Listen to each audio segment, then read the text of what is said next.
چین نے اچانک اپنے ریگستان میں 12 لاکھ خرگوش چھوڑے۔ دوستو، جب بھی قدرت کے کاموں میں چھیڑ چھاڑ کرنے کی بات آتی ہے تو چین پہلے نمبر پر آتا ہے، چاہے وہ 100 کروڑ چڑیوں کو ایک ساتھ مار کر ایکو سسٹم کو تباہ کرنا ہو یا پھر انڈسٹریلائزیشن کے چکر میں جنگلات کا صفایا کرنا ہو۔ لیکن چین نے اب ریگستان میں 12 لاکھ غیر ملکی خرگوش چھوڑ کر جو داؤ کھیلا ہے، یہ چین کو آباد کر دے گا یا پھر پوری طرح سے برباد کر دے گا؟ ریگستان میں یہ خرگوش تڑپ کر مرنے کے لیے چھوڑنے کے پیچھے چین کا سیکرٹ پلان کیا ہے؟ آج کی ویڈیو میں ہم اس بارے میں جانیں گے، لیکن اس سے پہلے ہم تاریخ کی سب سے بڑی خرگوش کی آبادی کے انسیڈنٹ پر نظر دوڑاتے ہیں۔ خرگوش کی اس نسل نے آسٹریلیا کو بری طرح سے تباہ کر دیا تھا۔ یہ تقریباً 1850 کی بات ہے۔ اس وقت آسٹریلیا کی پاپولیشن اتنی زیادہ نہیں تھی، اس لیے انگریزوں نے آسٹریلیا میں آ کر کولونائزیشن شروع کر دی تھی، لیکن ان کو آسٹریلیا میں اپنے ملک جیسا کچھ بھی محسوس نہیں ہوتا تھا اور وہ خرگوشوں کو کافی پسند کرتے تھے۔ اس لیے سال 1859 میں تھامس آسٹن نام کے ایک انگریز کو اس کے یورپ میں رہنے والے خاندان نے 13 یورپین ریبٹس تحفے میں بھیجے تھے۔ اس نے خرگوشوں کو اسٹیٹ کے بیک یارڈ میں چھوڑ دیا۔ اس کے بعد آسٹریلیا میں خرگوشوں کی آبادی اس قدر تیزی سے بڑھی کہ انہوں نے پورے آسٹریلین کانٹیننٹ کے 70% حصے پر اپنے گھر بنا لیے۔ آپ کو یہ جان کر حیرانی ہوگی کہ محض 60 سال میں ان 13 خرگوشوں نے اپنی آبادی بڑھا کر 10 بلین کر دی تھی۔ خرگوشوں کی آبادی تیزی سے بڑھنے کی وجہ یہ تھی کہ وہاں پر انہیں مارنے کے لیے کوئی شکاری موجود نہیں تھا، یہاں تک کہ حالات اتنے خراب ہو گئے کہ ان خرگوشوں نے آسٹریلیا کی ساری فصلیں تباہ کر دی۔ آسٹریلیا کی سرزمین سوائل میں تبدیل ہونے لگی، خرگوش رہائشی علاقوں میں بھی گھسنے لگے۔ یہ چپکے سے لوگوں کے گھروں میں گھستے اور وہاں تباہی مچا دیتے تھے۔ سب سے زیادہ پریشانی کی بات یہ تھی کہ روز بروز خرگوشوں کی تعداد میں اضافہ ہی ہوتا چلا جا رہا تھا، اور لوگوں کا کہنا یہ تھا کہ اگر اس کا کوئی حل تلاش نہ کیا گیا تو ہمیں بہت جلد یہ خطہ چھوڑنا پڑے گا۔ اگر ہم اسے تاریخ کی سب سے بڑی پاپولیشن ایکسپلوژن کہیں تو یہ بات غلط نہیں ہوگی۔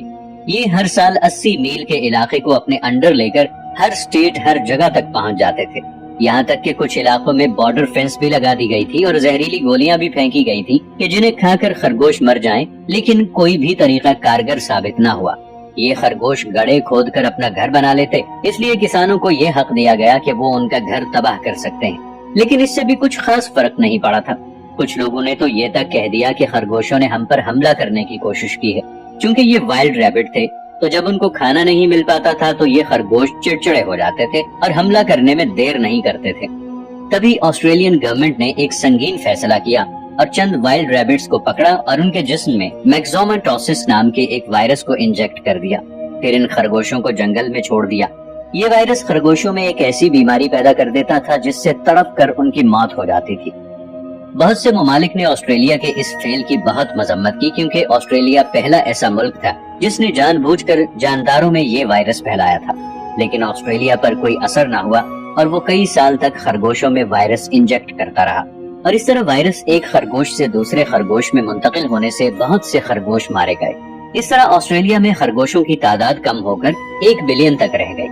ایک وقت ایسا آیا تھا کہ آسٹریلیا کے جنگلات میں صرف مرے ہوئے خرگوش ہی دکھائی دیتے تھے۔ بچے ہوئے ریبٹس نے اس وائرس کے خلاف اپنے امیون سسٹم کو ڈیولپ کیا، اب ان کے جسم میں اس وائرس کا کوئی اثر نہیں ہوتا تھا۔ یہ دیکھ کر وہاں کے سائنٹسٹ لیب میں ایک اور وائرس بنانے کی کوشش کرنے لگے۔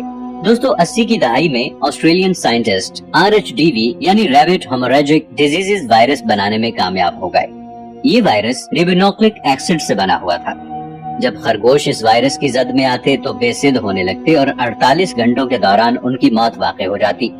سال 1996 آتے آتے اس وائرس کی وجہ سے 96% ریبٹس کی موت ہو گئی اور آسٹریلیا میں صرف 200 بلین ریبٹس رہ گئے۔ ان کو قائم رکھنے کے لیے انہیں جنگلوں میں ہی رکھا گیا۔ دوستو، آسٹریلیا کے اس ریبٹ پرابلم سے دنیا کو ایک سبق ضرور ملا کہ جو جانور جس علاقے کا ہے اسے وہیں پر رہنا چاہیے، ورنہ دوسرے ممالک کے ڈیفرنٹ ایکو سسٹم کی وجہ سے یا تو ان کی موت ہو جائے گی یا وہ تعداد میں اس قدر بڑھ جائیں گے کہ ان کو سنبھالنا مشکل ہو جائے گا۔ لیکن یہ سب جاننے کے باوجود چین نے ایسا رسکی قدم اٹھایا ہے جو یا تو اسے آباد کر دے گا یا پورے طریقے سے چین کو برباد کر دے گا۔ جی ہاں، ہم ریگستان میں 12 لاکھ خرگوش چھوڑے جانے اور اس کے پیچھے چین کی کیا منصوبہ بندی ہے اس کے بارے میں بات کر رہے ہیں۔ لیکن چین میں ہر سال دنیا کے کسی بھی ملک سے زیادہ یعنی 99 ملین خرگوش پیدا ہوتے ہیں۔ پھر اس نے اپنے جنگلات میں 12 لاکھ غیر ملکی خرگوش کیوں چھوڑے ہیں؟ اس کی وجہ جاننے کے لیے چین کی ہسٹری کے کچھ سال پیچھے جانا پڑے گا۔ 1950 की दहाई में चीन के एक किसान माओ जेडोंग ने ग्रेट लीप फॉरवर्ड के नाम से एक कैंपेन शुरू की थी, जिससे मुल्क में एग्रीकल्चर और इंडस्ट्रियलाइजेशन को बढ़ाने के लिए 5 साल की मंसूबाबंदी की गई थी। इसका एक हिस्सा फॉर इविल कंप्लेन था और इसकी टैगलाइन थी कि इंसानों को कुदरत को मुट्ठी में करना होगा।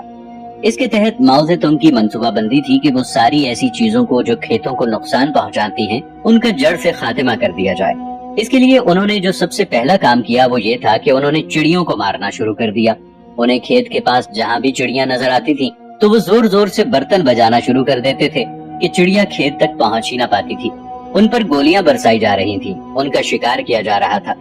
आपको ये जानकर हैरानी होगी कि जो सबसे ज्यादा चिड़ियों को मारता था, गवर्नमेंट उनको इंसेंटिव दिया करती थी।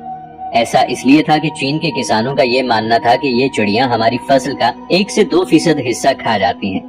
लेकिन उन्होंने इस चीज पर ध्यान नहीं दिया कि चिड़ियां फसल के साथ साथ ऐसे कीड़े मकोड़े भी खा जाती हैं जो पूरे खेत को तबाह करने की ताकत रखते हैं। यानी कि एक तरह से चिड़ियां चीन के लोगों की फसलों की हिफाजत करती थी और यह कुदरत का इकोसिस्टम बना हुआ था।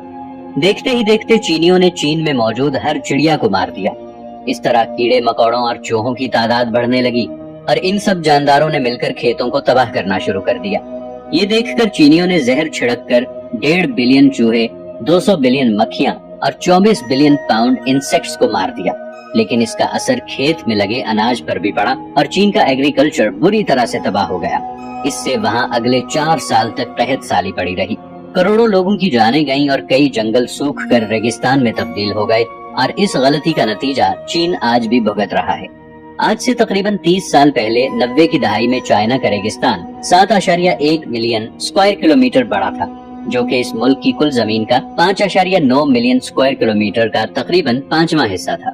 लेकिन साल 2015 आते आते चीन का रेगिस्तानी इलाका 62.2 मिलियन किलोमीटर तक पहुंच गया। इसके अलावा चीन की 44% जमीन वीरान होने के अमल में पहुंच चुकी थी, यानी जमीन बंजर हो चुकी थी और रेगिस्तान आहिस्ता आहिस्ता अपनी हुदूद से बढ़ता जा रहा था। इस तरह चीन में बारिश की कमी होने लगी, ग्लोबल वार्मिंग अपने उरूज को पहुंच चुकी थी, पानी की कमी होने लगी, शहरी इलाकों में हुजूम बढ़ने लगा क्योंकि गांव में रहने वाले लोग शहरों की तरफ हिजरत करने लगे। ये देखकर चाइनीज अथॉरिटीज के पैरों तले जमीन निकल गई, क्योंकि इस डिजर्टिफिकेशन की वजह से चीन को हर साल 54 बिलियन यॉन यानी 63,400 करोड़ रुपए का इकोनॉमिक लॉस हो रहा था। वहीं से चीन की 30% आवाम यानी 40 करोड़ लोगों पर बोझ पड़ रहा था। मगर ऐसा ही चलता रहता तो अगले 300 साल में चीन एक बंजर रेगिस्तान में तब्दील हो जाता और इसकी इकोनॉमी फर्श पर आ गिरती। इस तरह चीन ने बंजर जमीन को जंगलात में बदलने का प्रोजेक्ट शुरू किया। इसमें 3 स्टेप फॉलो किए जाने थे। पहली तकनीक फॉरेस्ट्री थी। इसके तहत चीनियों ने 3 लाख एकड़ रेतली जमीन पर जंगल बनाने के लिए वहाँ पर दरख्त लगाने शुरू किए जो रेतली जमीन पर उग सके। दूसरा कदम एग्रीकल्चर था। इसमें रेगिस्तान के गांव के आसपास किसानों को रेगिस्तान में खेती बाड़ी करने के लिए राजी किया गया और उन्हें इस तरह फसलों की खेती करने के लिए कहा गया जो कि रेतली जमीन पर कम पानी से पनप सके। इस तरह पहले फॉरेस्ट्री को और उसके बाद एग्रीकल्चर को प्रमोट किया गया। अब इकोसिस्टम को पूरा करने के लिए आखिरी तकनीक बाकी थी, जो थी जानवर पालना। चीन के रिसर्चर्स ने बरसों तक रिसर्च की कि जंगलात में ऐसा कौन सा जानवर छोड़ा जाए जो नए इकोसिस्टम में पनप सके और अपनी तादाद भी बढ़ा सके और इन जानवरों को पालने वाले किसानों की आमदनी का जरिया भी बन सके। फिर रेक्स नस्ल के रैबिट्स को चुना गया था, क्योंकि चीनी लोगों को खरगोश खाना बहुत पसंद है। इस तरह उनको पालने वाले किसान उनको बेचकर कुछ पैसे भी कमा सकते थे। इस नस्ल के खरगोश की ये खासियत थी कि ये घास की जड़ों को तराशता है और जमीन की मिट्टी की खुदाई करके सुरंग बनाता है और जेरे जमीन जाकर घास की जड़ों को कुतरना शुरू कर देता है।